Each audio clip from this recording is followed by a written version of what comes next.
Just when you thought you were done listening to employment law updates, we are back again with another one around the wage theft bill because guess what? We're at its third reading and it looks like it might get passed very soon. So, are you ready? Are you prepared? This episode is just for you.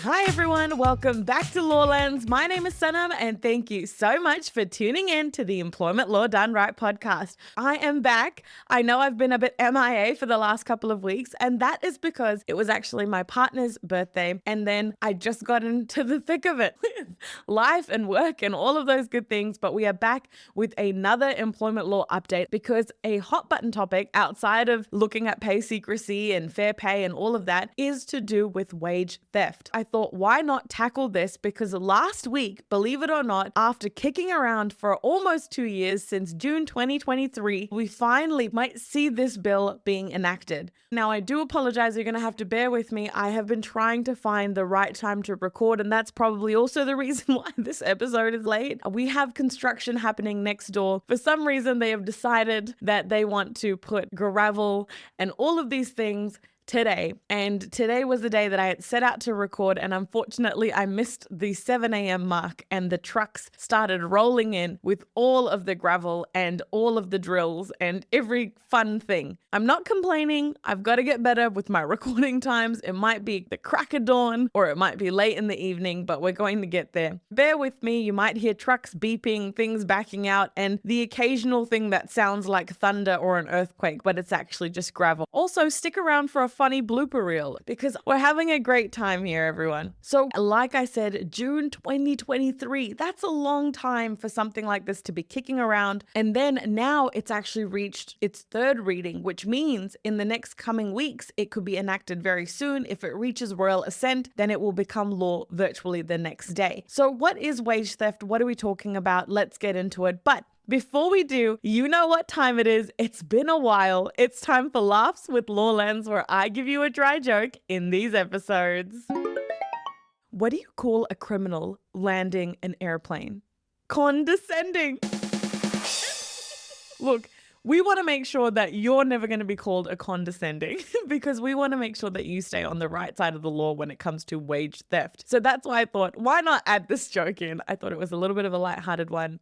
I know these must be so dry for you all, but hopefully it just cracks a little inch of a smile or a millimeter when you're listening to me, wherever you do. Hopefully that brings a little bit of lightness to these topics because today's one is a serious one. We're talking about wage theft. I did an article for the Australian HR Institute about this a few weeks ago, and it was to do with the Australian equivalent of wage theft coming into place. And it's been very interesting to see how that's playing out in Australia and to see that New Zealand might be headed in the exact same direction. So I wanted to make this episode a little bit more conversational, a little bit of us having a chat about what's been happening in this space, also what's been said in terms of the politicians weighing in. And I wanted to put a bit of context to this whole situation. So there's been a lot in the media, which I will link in the show notes and the description, but we know that over the last 4 years, up until about 2023, there was about 375 cases that dealt with underpayments, wage arrears, issues with people's wages, basically not getting their wages that they should have been entitled to. And in the first 4 months of 2024, just 2024, there was about 30 cases. And it's not uncommon. If you went into the Employment Relations Authority determinations, you would find so many cases relating to that. And that's been the go-to route for people, is to go to the authority to try to get their money back. So let me put some context to what's been happening.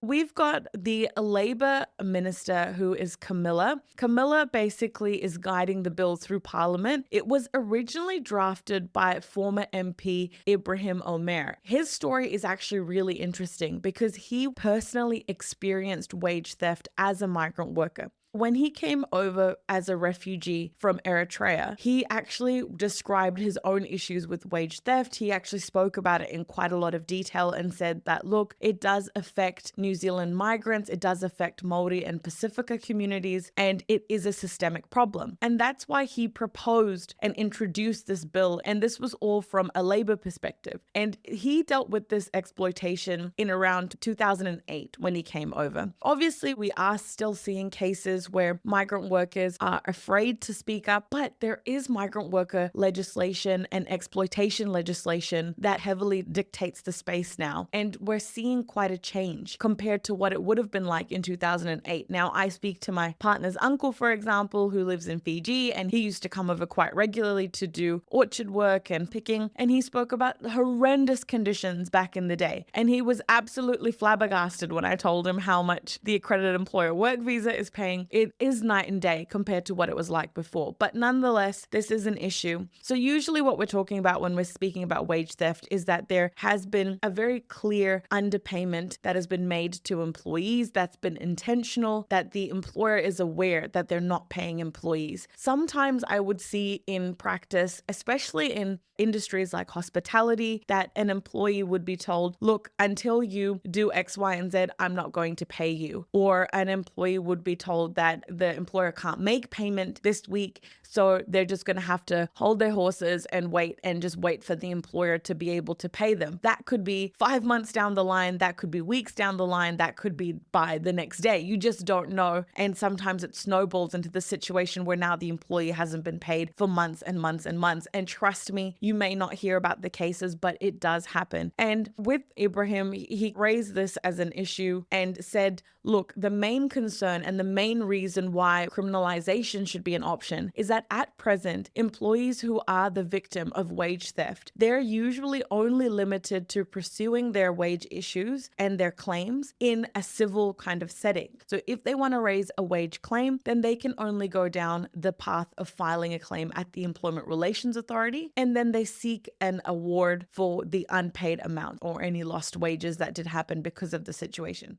And they might also ask for interest on the unpaid amounts. So as you can see, it's all about the civil remedies that you're going to get. So the ways to rectify it through civil means. There was no way of rectifying this through a criminal avenue. And that is where this new bill gets really interesting. The perspective here of introducing this as an option is also because there's been a lot of talk around the fact that the Employment Relations Authority process takes so long for an employee to get vindicated, for them to seek justice, for them to get their just desserts. And so that's why it's a lot easier for them to go down this path as another option, because it won't take potentially as long as going through the Employment Relations Authority. Before we get into exactly what the nitty-gritty is of the wage theft bill, I just wanted to give you a very interesting case, which kind of highlights what I just mentioned around what pathways people have. This was Zhang and Panda Restaurant. It's a 2024 case that came out in May, I believe, and I will link that all in the show notes as well. This was to do with an Employment Relations Authority matter where the Employment Relations Authority awarded the employee over $270,000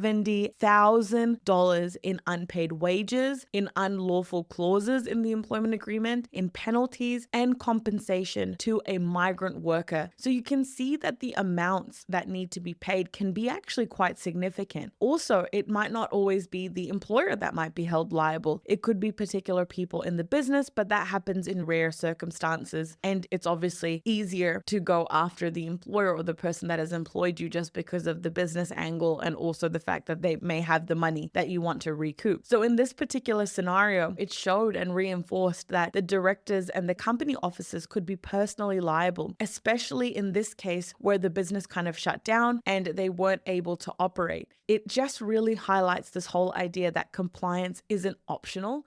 Now, that was a civil remedy. You can see that large sum of money that was based on unpaid wages, that was based on interest, any penalties for breaching the employment agreement. Now, when it comes to the wage theft bill, it's officially called the Crimes, Theft by Employer Amendment Bill. The whole goal is to make it a criminal offense for employers who intentionally withhold wages, salaries, or entitlements. Intentional is the critical word. And just like in Australia as well, everybody needs to make sure that they are really hung up on the fact that these are intentional. If an employer does not pay what a person's owed, let's say because they've got the Holidays Act interpretations all wrong and things are out of whack, then that won't be considered as an intentional underpayment or an intentional breach. If an employer is fully aware that they are doing something in particular, or it's a mistake and they become aware of it and they let it snowball and happen and continue, then that's where under the Crimes Act 1961, this will be considered as theft or wage theft. And that's where this all comes into play. Employers,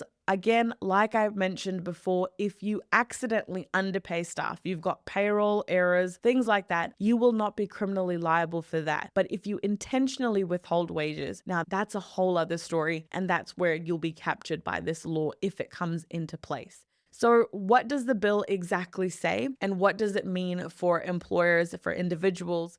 It means that under this legislation, if it goes through, the penalties will be for an individual person. So just a person on their own, a maximum sentence of 1 year imprisonment. That's right. You will be going to jail now, which is a lot more serious than taking out some loans to try to pay off a certain amount of debt because you're owing money at the authority, and a fine up to $5,000 or both. So you could get either 1 year's imprisonment and or a $5,000 fine. When it comes to corporate entities, so companies, then it's a fine up to $30,000. And so these penalties are all in New Zealand dollars, obviously, being in the New Zealand jurisdiction, and they are designed to deter employers from deliberately denying employees their rightful earnings. I really wanted to get into the discord, the discussion that was happening online and the debate when it came to these different ministers going back and forth, because it's been very interesting to follow that space. And one thing that I have noticed is that you've got the Labour ministers going, workers deserve to be paid for their labour. And this bill is all about providing legal protections. You've got the Greens party as well being super supportive because they also take a strong stance on workers' rights. And then you've got the national MPs who are not so keen at all. I saw a lot in the media around, and I think the Post put something out, which I will link, around Carl Bates and Grant McCallum and also Vanessa Wienick as well, talking about their perspectives on different things. Carl Bates said that it's an insult to employers, basically saying that it should be called something like Crimes We Think All Employers Are Thieves Amendment Bill. And then you've got Grant McCallum saying also it's unnecessary, it creates an extra burden for businesses. And then you've got Vanessa Wienick arguing that employer wage theft was not a widespread issue, and they don't see this being a prominent and prevalent issue in New Zealand in the current space. And together, everyone from the National Party has been very vocal in the sense that this is anti-business. It could lead to frivolous criminal cases rather than bothering to go down maybe the employment relations route, just because it could be easier and quicker. And they also are saying, what is the impact of small businesses when it comes to this? A lot of drama, political drama about this online. The whole idea and the whole perspective is that this is only going to impact people that are purposefully withholding pay. In my perspective, now I dealt with a lot of this, unfortunately, during the COVID pandemic. And during that time, it was really hard for businesses. They didn't know what to do. They didn't have any option. They wanted to keep their employees on the books. They didn't want to terminate them, but they couldn't pay them because some people were not operating. And even in those situations, it was not okay to not pay your employees. But when we see those kinds of scenarios, it would create so many hurdles for employers and added risk and concern. So there is a lot here in terms of where this can go wrong. And I do think that the national MPs have pointed out some very interesting points, like, for example, the fact that this might not be as widespread of an issue, or what will happen when people start raising claims frivolously because they don't want to go down the Employment Relations Authority route.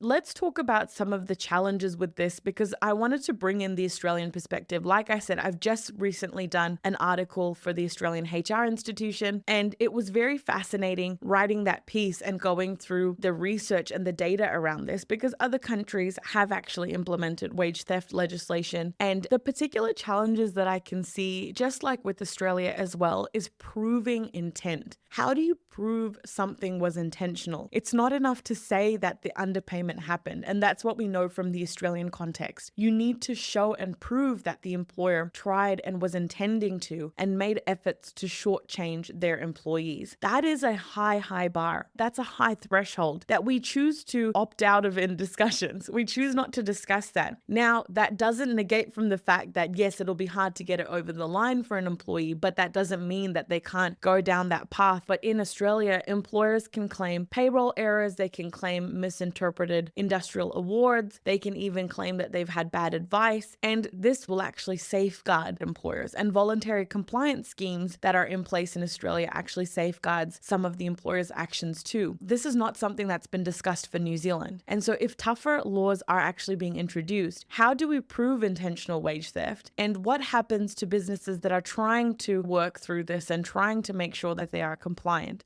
Australia has introduced this. They've introduced mechanisms and safe harbor schemes and safeguards for these smaller employers or employers that are trying to work through these underpayments. But we haven't heard anything about this coming into place for New Zealand. So what will happen next? Next is the fact that the bill is now sitting for its third reading in Parliament. If it's passed, it will introduce this criminal liability for deliberate and intentional wage theft. It may take a few weeks to go through. They will do a bit of a deliberation again and discuss the key points and just hash it through one more time, but it definitely won't take as long as it has so far. June 2023 was ages ago, but I'm sure that this will now move very quickly if everyone is still happy and it goes through. When it does, we're probably looking at the next few weeks, and I will be looking at putting something together in terms of a checklist, which you can absolutely use and download. With that said, I would like to ask you, should wage theft be a criminal offense, or is it a step too far? I'd love to hear your take. Drop me a message, even share the episode with any of your friends, family, HR colleagues, and don't forget to subscribe to the newsletter. I will be adding in that compliance checklist once that's completed and we're starting to look at this legislation going through. I want you to be prepared and ready to go. And now more than ever, it is important that you're getting your compliance right, especially in those scenarios where you know that there has been underpayments or issues caused by the payroll softwares that you use or by human error. So will this law deter certain employers without harming honest employers? Let's see what happens. And that is it for me, everyone. I hope you have a lovely day, night, morning, evening, whatever it may be. And guess what? I'll catch you in the next one, everyone.